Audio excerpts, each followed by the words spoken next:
Donc je m'appelle Olivier. C'est contrairement à beaucoup d'autres magnétiseurs et autres énergéticiens, moi je suis né magnétiseur, barreur de feu et d'autres choses encore. Donc là j'ai 55 ans, ça fait 55 ans que je baigne dans ce domaine-là, mais ça fait très peu de temps en vérité que je l'utilise à plein temps. Parce qu'en fait, lorsqu'on voit des choses ou lorsqu'on dit des choses très tôt, ça fait peur à son entourage. Donc en fait, moi quand j'étais bébé, j'ai pas dormi pendant 2 ans parce que je voyais plein de choses qui me faisaient peur. Donc mes parents n'ont pas dormi pendant 2 ans, donc ça a bien commencé. Et puis après, quand j'étais un peu plus grand, j'avais peur de dormir parce que effectivement, je voyais des choses dans la nuit, dans ma chambre, dans la nuit. Et ces choses-là n'étaient pas forcément sympas, surtout si on ne comprenait pas. Je faisais des cauchemars, j'ai fait des cauchemars jusqu'à peu près 11 ans parce que je voyais ce qu'aujourd'hui je sais ce que c'est forcément. Je voyais des épisodes de vie passée qui n'étaient pas sympathiques, qu'il fallait forcément régler. Mais ça, je l'ai fait que beaucoup plus tard. Et en plus, lorsque je voyais des gens, quand j'étais avec ma mère dans le bus ou dans le tram à l'époque, il y avait des gens qui disaient « Oh, il est beau le petit garçon !» Et en fait, moi, je voulais pas qu'ils m'approchent parce que je voyais qui ils étaient réellement. En clair, je voyais le côté sombre de leur âme, je voyais ce qu'ils étaient au fond d'eux et non pas ce qu'ils affichaient. Donc, en plus, comme j'ai parlé très tôt, quand je leur disais « Non, toi, t'es moche » ou « Toi, tu ne touches pas », ça choquait un peu tout le monde. Conclusion, tout ça pour dire quoi? C'est qu'en fait, j'ai occulté très tôt toutes mes facultés. Parce que ça dérangeait, ou alors ça faisait peur. Puis résultat, la conclusion de ça, c'est les conséquences de ça plutôt, c'est que je me suis senti très seul pendant de très longues années, parce que je ne pouvais pas parler de qui j'étais, de ce que je voyais, de ce que je faisais.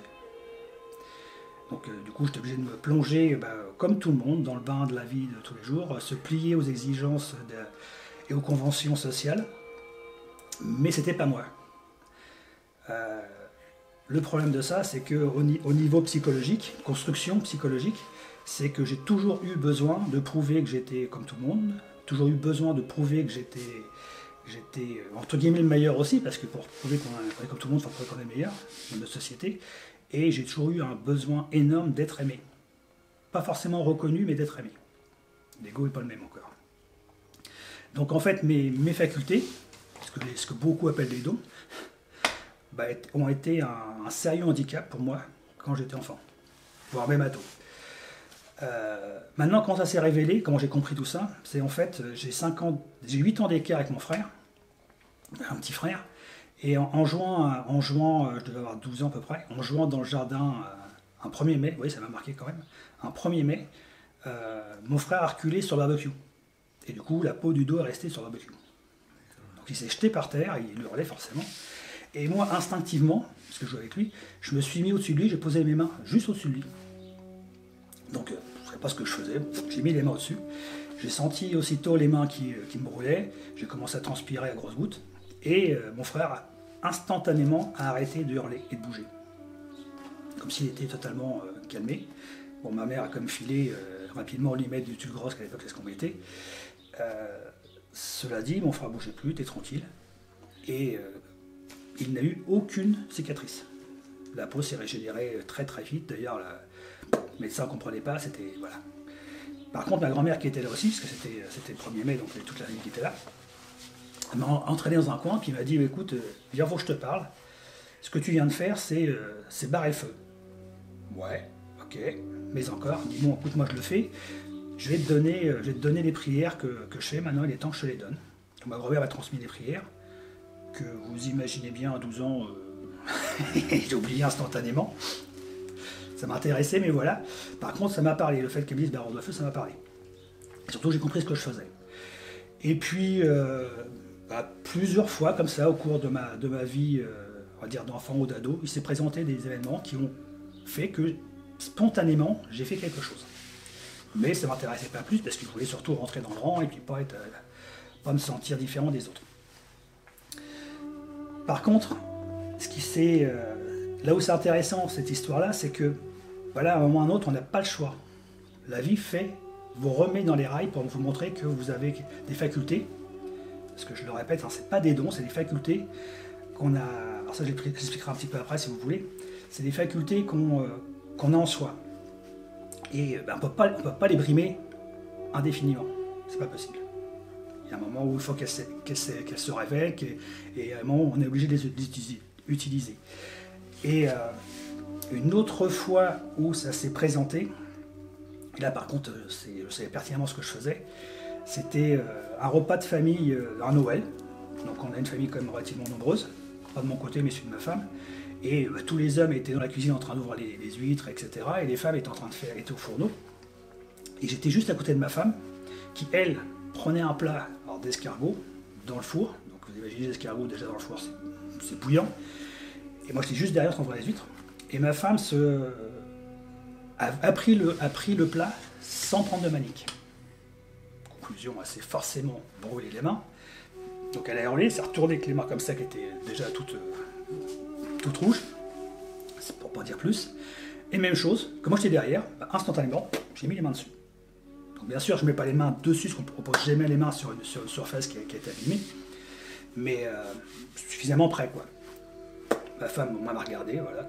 Bon, elle savait déjà que j'avais choisi que je faisais certaines choses, mais bon, voilà. Là, c'était devant la famille, c'était devant tout le monde. Et ma femme, 30 secondes après, a retiré les mains, plus rien. Donc là, qu'est-ce que t'as fait? Bon, bah voilà, je suis dehors de feu. J'ai vu le résultat. Aucune clope, rien. Instantanément. Donc voilà, à chaque fois, il y a un événement qui fait que ça se présente.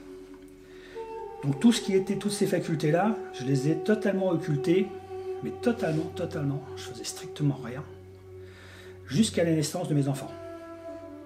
Donc là, par contre, j'étais le parfait, j'ai d'ailleurs fait une carrière, enfin j'étais, comment ça s'appelle, officier, j'ai fait l'école militaire, etc. Donc rien à voir avec ça, surtout pas, j'étais très très cartésien. Mais donc voilà. Et lorsque mes enfants sont nés, j'ai eu des jumeaux, enfin nous avons eu des jumeaux, des grands prématurés. Donc grand prématuré, ça veut dire quoi? C'est-à-dire que le premier est sorti par voie naturelle à 6 mois et demi, et le second est sorti forcément à 6 mois et demi aussi, mais par césarienne. Donc il y a eu une erreur médicale déjà au départ, ce qui fait que quand j'étais dans la salle d'accouchement avec ma femme, j'ai senti, là par contre, j'ai pris conscience encore d'autres facultés, c'est que j'ai senti quelque chose qui n'allait pas. Je sentais bien la tension, je sentais bien limite la peur, l'inquiétude, et l'anxiété qui commençait à s'installer dans la salle de soins. Et je sentais qu'il y a un truc qui ne collait pas avec le deuxième. Et à un moment, j'ai vu l'assiste arriver, ils m'ont fait sortir, et là je savais qu'il y avait un problème. Je l'avais déjà senti avant. Donc le deuxième sorti par césarienne, simplement son cerveau n'a pas été oxygéné suffisamment longtemps. Donc il a des micro-cavitations cérébrales. Les deux ont été en réa pendant 1 mois. Ce qui fait que pendant 1 mois, je n'ai pas dit à mes amis, mes enfants étaient nés, on ne savait pas s'ils allaient vivre. Et en plus à l'époque, j'étais le président des lieutenants, donc c'était moi le patron du club des lieutenants, on va dire. Donc on était vraiment très très soudés, dans la main, très soudés. Et donc j'ai des personnes que mes enfants étaient nés. Donc déjà c'était très dur. Ma femme était en médecine, mes enfants étaient en réa, donc le matin j'allais voir ma femme, le midi le soir j'allais voir ma femme, le soir j'allais voir les enfants. Et je faisais le lien. Et un soir, donc réa, c'est-à-dire qu'ils sont branchés dans un caisson étanche, branchés de tous les côtés, avec des scopes de tous les côtés. On ne sait pas si on dit. Et un soir, je suis entre les deux caissons, parce que c'était des jumeaux, entre les deux caissons, et je vois les scopes qui s'affolent. Donc là, ok, bon, c'est ce que ça veut dire. Dans la même pièce que nous, il y a un bébé qui était décédé 2 ou 3 jours avant. Moi, je savais ce que ça veut dire. Donc, qu'est-ce qui se passe? Et à ce moment-là, je vois un de mes fils, donc celui qui était hémiplégique, parce que comme avec le problème au cerveau, il est hémiplégique, qui part dans un tunnel, qui tombe dans un tunnel cotonneux. Donc je vois ça, et là je sens quelque chose qui sort de moi, qui sort littéralement de ma poitrine, de mon cœur, comme si c'était moi qui sortais mon cœur, qui l'attrape par la main, et qui dit non, tu restes, et je le remonte. Il n'y a pas de notion de temps dans cet espace-là, donc j'ai aucune notion du temps. Simplement, quand je l'ai remonté, je me suis retrouvé à ma place, où j'étais une nanoseconde avant, et les scopes qui commençaient seulement à s'affoler. Et là, l'équipe sonnante qui arrive, puis hop, mon fils sauvé. En fait, ce qui s'est passé, c'est que, je vais dire une nanoseconde, j'ai pas d'autre échelle de temps, une nanoseconde avant qu'il parte, qu'il décédait, hein, il y a eu une connexion entre nous, et il y a quelque chose qui est sorti de moi et qui l'a attrapé. En fait, ce qui est sorti de moi, je l'ai compris après, enfin, j'ai compris ce jour-là. Ce jour-là, j'ai fait vraiment la connaissance du Christ en moi. Pas le Christ que l'on connaît dans tous les dogmes catholiques et autres, mais le Christ en moi. Donc j'ai pris conscience d'une puissance d'amour qui m'habitait. Maintenant, je sais qu'elle m'habitait pas, c'est moi. C'est nous, on l'a tous, ça. Simplement, il faut en prendre conscience. Et là, ma vie a basculé. Totalement. C'est-à-dire que du militaire, voilà, normal, on va dire, j'ai quitté l'armée, je suis rentré dans le civil pour être avec ma femme et mes enfants, parce que forcément, je bougeais pas mal. Et je me suis intéressé beaucoup plus à mes facultés. Enfin, donc, pourquoi je suis pas intéressé, c'est que j'avais pas le choix. Là, j'avais passé une barrière, j'avais passé ce que j'appelle aujourd'hui un plan de conscience. Mais il fallait un choc pour me ramener dans ce que j'étais finalement, dans ce que je savais depuis mon enfance. Et de fil en aiguille, donc là par contre, mes enfants ont eu deux mères, parce que malheureusement ma femme étant en médecine, elle ne pouvait pas les voir. Parce que pour cette histoire, mes enfants, je n'ai pu moi les prendre, par ma femme aussi, je n'ai pu les prendre dans les bras qu'un mois après leur naissance. Et pour donner une échelle, la tête était ici, les pieds étaient là. Donc c'était quand même assez impressionnant. Et après, ils sont descendus en Réa, que tout le monde connaît. En Réa, ils sont restés peut-être 15 jours, 3 semaines quand même. Mais donc après, je me suis occupé des enfants. Ils avaient deux mères. Donc du mec un peu bourru, enfin l'officier il faut quoi. J'étais devenu très tendre, très attentionné, très doux. J'étais pas violent avant, hein, mais voilà. Il y avait vraiment deux facettes en moi. Et là, c'était la facette tout amour qui avait pris la place. Et du coup, je me suis intéressé à pas ce que je faisais, que j'avais tout occulté, et limite, j'ai tout oublié aussi. Toutes mes facultés de vision, de clairvision, médium, je n'étais pas médium, je ne peux pas dire ça. Il y a une nuance entre médium et clairvoyant. Sacrée nuance d'ailleurs. Les gens ne savent pas, mais c'est vrai. Il n'y a que les médiums ou les clairvoyants qui le savent. J'irais plus, c'est que les médiums qui le savent.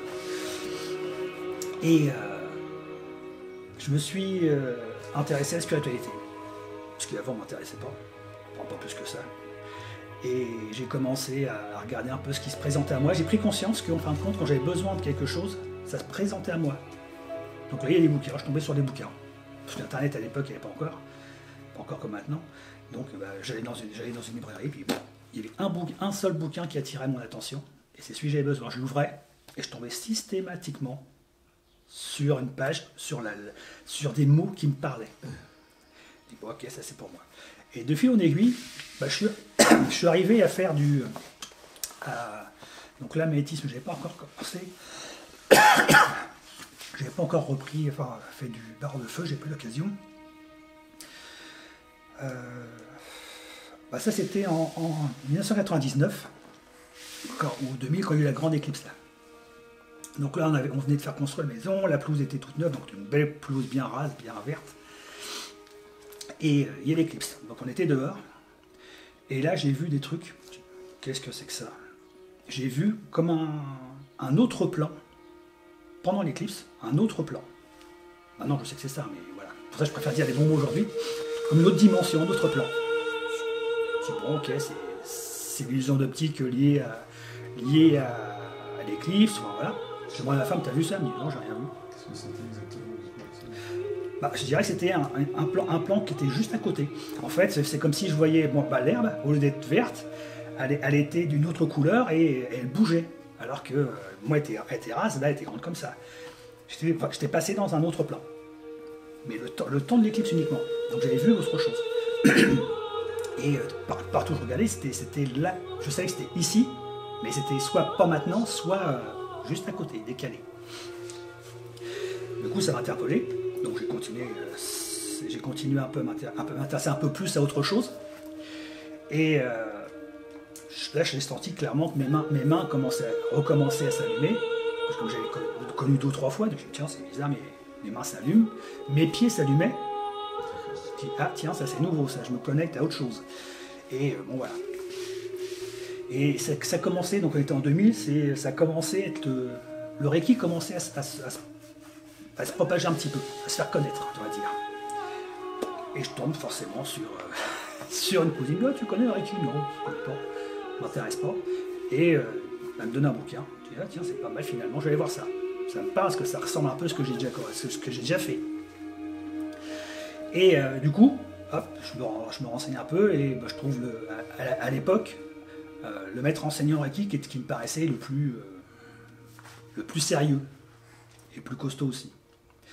Parce qu'il y a un détail qu'il faut dire aussi, parce que dans tout ce que j'ai vécu, forcément, quand je commençais à m'intéresser notamment avec mes fils, j'ai été voir mes teasers, sauf que mon fils qui était handicapé, le gars il se met comme vous et moi, avec la table au milieu, mon fils sur la table, et le gars déjà je le regardais, je le sentais pas. J'aimais pas ce que je ressentais. Je pouvais pas dire ce que c'était, mais j'aimais pas. Il commence à mettre les mains sur mon fils, là moi je ressentais tout ce qu'il faisait. Et j'aimais pas du tout ce qu'il faisait. Et je sentais bien que c'était pas clean ce qu'il faisait. Et il me regarde, et ma femme dit non, faut qu'il sorte parce qu'il bloque tout. Et de fait, il bloquait tout. Parce que j'aimais pas. La preuve, c'est qu'il a rien réussi. Mon fils, il n'a strictement rien fait. Nada. Et puis, comme mes fils avaient des soucis, j'ai voulu aller voir une voyante, une cartomancienne.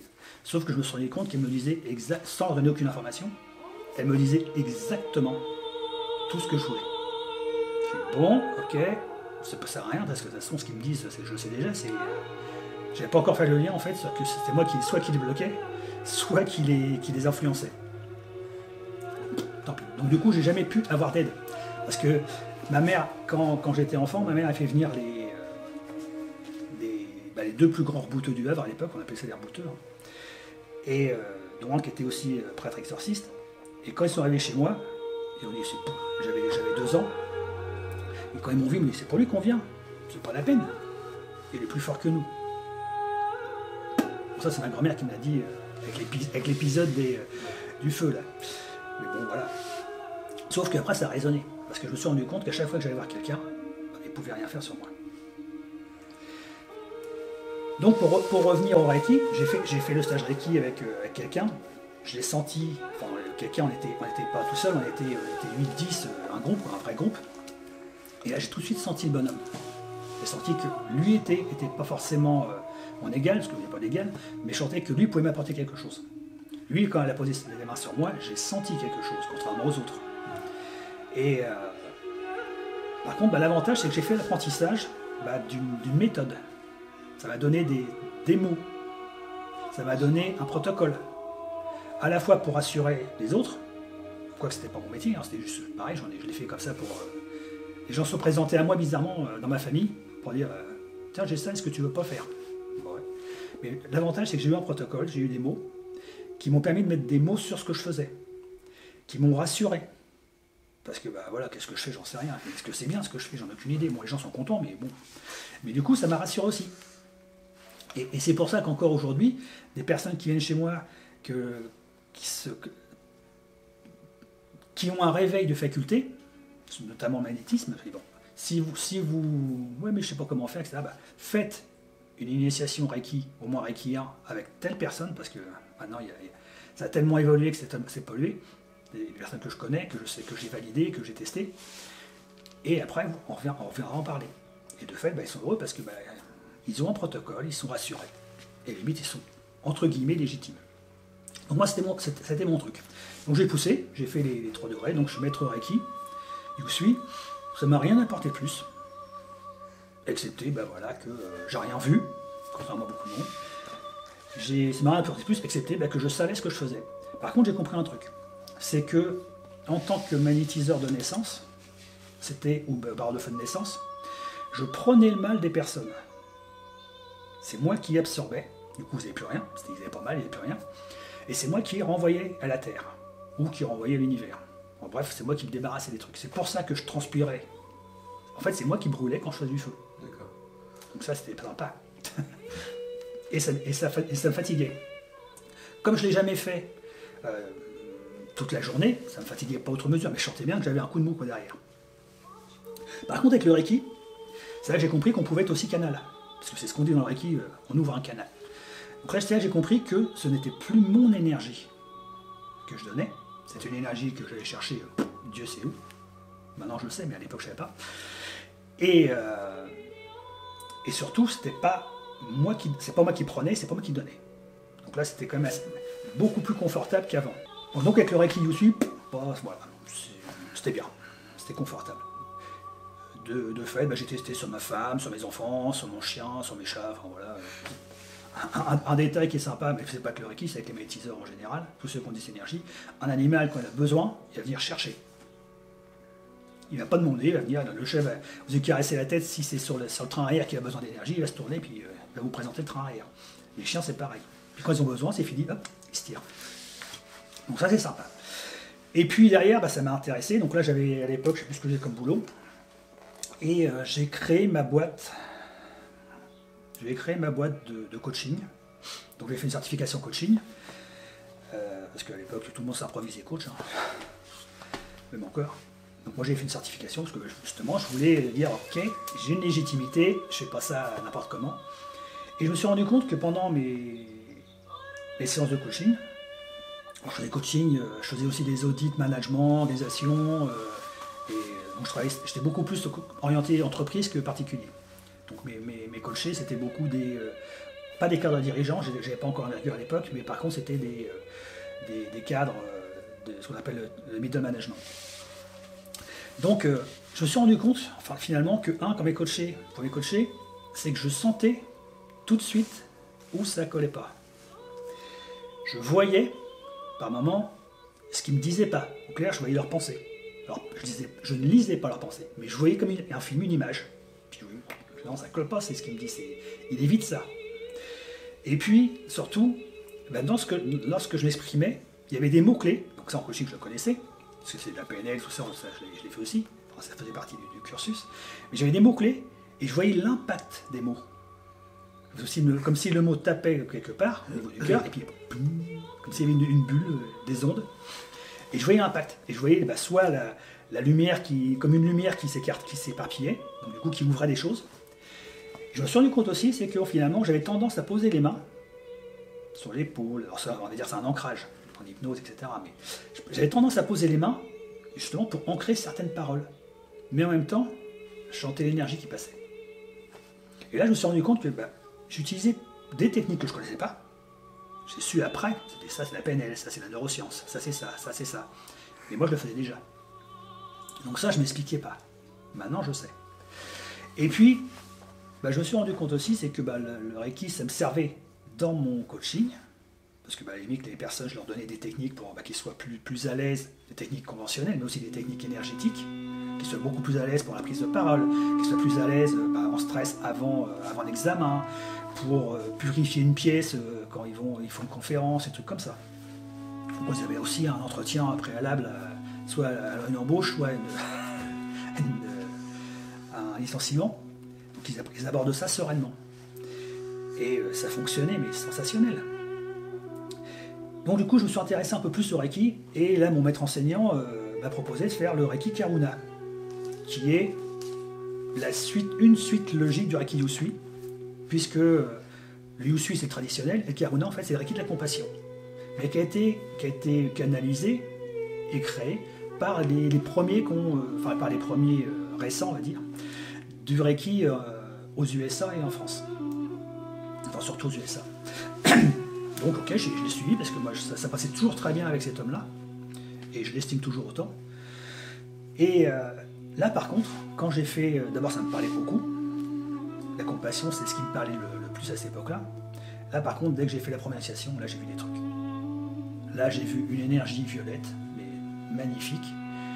Et surtout, j'ai vu, alors là, l'expression que j'ai utilisée, ça va vous faire marrer, mais j'ai vu la Vierge. Voilà. Comment vous savez l'expression, t'as vu la Vierge ou quoi? Oui, moi je l'ai vu. Mais là, mon cœur a débordé, d'ailleurs, voilà, mon cœur a débordé d'amour. Vraiment. J'ai ressenti à nouveau, comme là, l'énergie d'amour qui avait rattrapé mon fils. Et là, le lien s'est fait en moi. Non seulement avec qui j'étais, mais aussi avec ces plans de conscience, ce que j'appelle le plan de conscience marial, le plan de conscience de tous les avatars de la compassion. Parce que justement, dans Reiki Karuna, on nous l'explique, c'est tous les avatars de la compassion. Donc Marie en est une, mais il n'y a pas qu'elle. Dans toutes les traditions du monde, il y a des avatars de la compassion. Et bizarrement, quand je me suis intéressé à ça, tous les avatars me parlaient. Et je me suis rendu compte, parce qu'on fait des autotraitements, Reiki, je me suis rendu compte que mon énergie avait changé, encore une fois. C'était plus du tout la même. Et là, par contre, c'était très puissant, mais très doux. C'était une énergie d'amour. Et de fait, là, comme à chaque fois, il y a des gens qui se sont présentés à moi, donc ma famille, souvent ma famille ou des amis, hop, j'ai fait les soins, et mes soins étaient très puissants, et ça soignait vraiment, très vite. Et à tel point, c'est que j'ai ma belle-mère, qui est le gros morceau, c'était ma belle-mère, gros morceau, façon de parler, c'était ma belle-mère qui a eu un cancer. Le cancer, ça fait peur, c'est très, très lourd au niveau chimio, radio, etc. Et c'est très, très destructeur au niveau santé, puisque les personnes se battent à la fois psychologiquement contre la maladie, contre toutes les contraintes au niveau rendez-vous, etc., mais aussi contre la famille, parce que la famille, ma pauvre, tout le monde, il y en a qui s'en vont parce qu'ils ont peur, et d'autres qui sont là tout le temps, ma pauvre, bon c'est bon, ma pauvre, laisse-moi faire, je me bats déjà. Donc c'est très difficile, et physiquement bien entendu, parce qu'on se bat contre les effets secondaires de toute la médication. Et en fait, ma belle-mère, lorsque je lui ai fait, il s'est trouvé, j'ai toujours ma boîte, il s'est trouvé que, donc moi j'étais consultant, donc j'étais dans toute la France. Pas de mission à l'extérieur du Havre. Déjà, alors moi je me sais tout le temps à l'extérieur du Havre. Ce qui fait que tous les midis, mon bureau était pas sur le port, mais enfin en périphérie du port. Tous les midis, j'allais manger chez ma belle-mère. J'ai proposé un truc, j'écoute, si tu veux le midi, je viens manger chez toi. On mange vite fait, comme d'habitude, et derrière je te fais un soin. D'une heure, enfin on verra le temps. Et c'est ce que j'ai fait. À partir du moment où j'ai commencé les soins, ma belle-mère n'a eu aucun effet secondaire. Elle n'a pas perdu ses cheveux, son système pileux, aucune nausée, rien de rien. Et à tel point, c'est que même les médecins ont été surpris, ils supportaient vachement bien les traitements, puis tout stabilisé. En fait, la maladie ne progressait plus. C'était déjà stabilisé, dès la première semaine, 15 jours de soins. Donc génial. Surtout, je ne lui ai pas dit que c'était moi. De toute façon, c'était pas moi, c'était les énergies auxquelles je me branchais. Mais surtout, je ne lui ai pas dit que c'était en lien avec ce que je faisais moi. Parce que qui je suis pour dire ça, j'en ai aucune idée. Donc voilà, ça se fait. Et puis, tout progressait super, même ça régressait, enfin tout ça allait très très vite, mais vraiment très vite. Et puis, là où c'est intéressant cette histoire-là aussi, donc là j'ai pris conscience vraiment d'une autre énergie, de ce que je pouvais faire en branchant, en étant un simple canal, parce que je n'avais pas d'intention. Ça c'est un truc que j'ai retenu et qu'il faut absolument marteler pour tous ceux qui se lancent dans les soins, c'est qu'il ne faut avoir aucune intention. Nous ne sommes qu'un instrument, même un instrument conscient, enfin surtout il faut être conscient d'être un instrument, et conscient dans ce qu'on peut faire, mais n'avoir aucune intention. Et à partir du moment où ma belle-mère a commencé à écouter les médecins en disant ouais, ça marche super bien, on fait super bien, j'ai senti la connexion qui s'amenuisait, qui devenait différente. En fait, ma belle-mère ne croyait plus en ce qu'on faisait ensemble, mais croyait les médecins. Et du jour au lendemain, c'est-à-dire qu'en fait, elle ne croyait plus à son processus de guérison qu'on avait enclenché ensemble, mais c'était elle qui travaillait. C'est elle qui prenait l'énergie qu'elle avait besoin, c'est pas moi qui lui donnais. Ça, c'est le principe. C'est les gens qui prennent ce qu'ils ont besoin, comme les animaux de tout à l'heure en fait. Ils prennent ce qu'il faut, et après ils s'en vont. C'est pareil. Et là, ma belle-mère commençait à ne plus adhérer à cette idée-là. Elle adhérait au fait que la chimie. Et donc, à partir du moment où ma belle-mère a commencé à ne plus adhérer à son protocole de soins, j'ai senti l'énergie qui changeait. Ce n'est plus une énergie de compassion, ça devenait une énergie Reiki normale, enfin une énergie normale. Et bizarrement, du jour au lendemain, j'ai un grand comte qui m'a appelé en mission à Marseille. Du jour au lendemain, terminé, plus de soins. Eh bien, croyez-moi, ma belle-mère, 2 jours après, enfin une semaine après, on va dire, pour 2 jours, je ne me souviens plus, une semaine après, perdait ses cheveux, perdait tout son système pileux.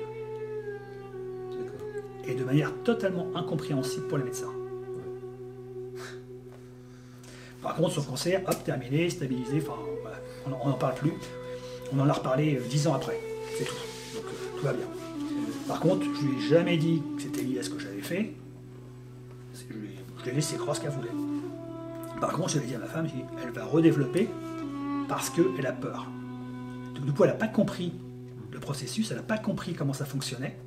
Donc, elle va avoir fabriqué un parce qu'elle a peur. Ça n'a pas raté, 10 ans après, elle en a fabriqué un autre.